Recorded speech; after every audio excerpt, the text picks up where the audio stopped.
So a great lesson, if people are taking notes, write this down. Never assume you aren't being observed. Never assume you aren't being observed.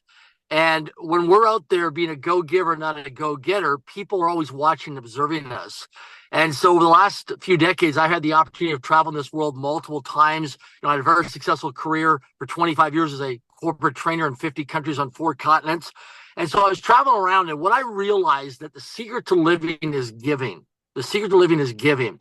And the mindset is to go out there and serve our communities, whether it's through our churches, it's charities, it's nonprofits, it's service organizations, whether you volunteer your time, your talent, or your treasures. So your time is where you go out, you volunteer a few hours a week or a month at a charity or church or some kind of organization, or you make some introductions, or you recommend, or you influence things on social media and you spotlight some kind of organization, or you just write a check and contribute to it. And so over the years, I've attended a lot of charity events and fundraising events, and I've met different royalty, in Monaco and Dubai and all over Europe and stuff.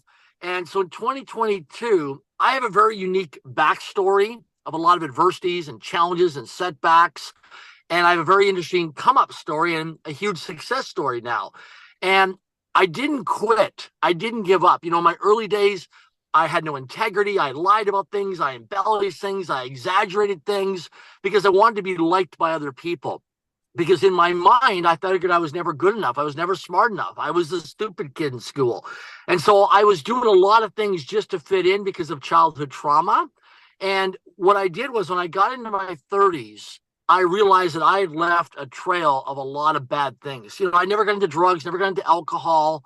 I just lied. I was a liar. I was an exaggerator. I was an embellisher. And I realized that my bank, I was broke financially, not even living paycheck to paycheck. I was living, panic to panic. Things were constantly up and down like a roller coaster for me, and my life wasn't working. And I would go to seminars and workshops and see people really succeed. And I'm thinking, okay, so I'm doing the hard work. I'm doing what these self-improvement books are saying. I'm going to these courses. Why isn't my life working out? Why am I not getting the results that other people who I look at and put them on a pedestal are more successful than me? What it was that without integrity, nothing works. I had no integrity. And so I had to confront myself of how much of a fake and a fraud I was, traveling the world, living this fake life, trying to fit in, trying to be liked by other people, because I wanted to look good with my image and ego, and I didn't want to look bad. And so when I started to look at my life of where my out of integrities were, and I started to go back and get trained and developed through coaches and mentors, and go back and clean up all these messes that I had created, borrowing money, exaggerating things, trying to meet a girl and, inflating things. And I did all that stuff, all that hard work, by the way, which was not easy, Fong. It was very confronting and very uncomfortable.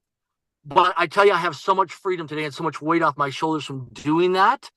And what happened was I started to get recognized and noticed, not only from my, investments and portfolio of companies today and Family Foundation and the success, but also for a man who cleaned up and looked at all of his blind spots of where he was out of integrity and went back to restore my integrity. So I did a lot of hard work over a long period of life. And that's the key thing is never assume we're not being observed. So